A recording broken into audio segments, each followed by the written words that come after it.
Hello guys, sa puntong ito ay magpapapick up nga pala ako ng mga bote dito sa aking junk shop. Ayan, at kinakarga na po sa truck. Kung mapapansin nyo po, napakarami ko pong bote na naka-stack dito sa aking junk shop.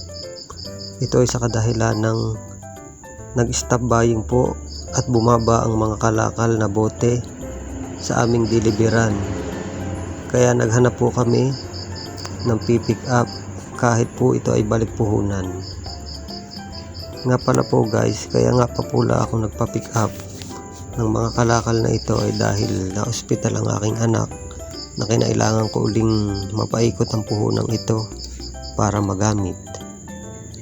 At ayan na nga po, malapit na po silang matapos. May nadating talaga sa ganyang punto na kailangan mong dumanas ka sa lugi at hindi laging nalo ka sa iyong negosyo.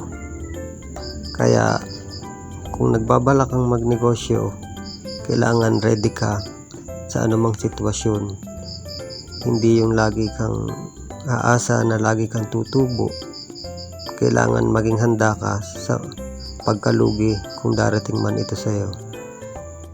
At maging handa ka anumang pagsubok sa iyong negosyo. Naway may natutunan ka. God bless us all. Salamat po.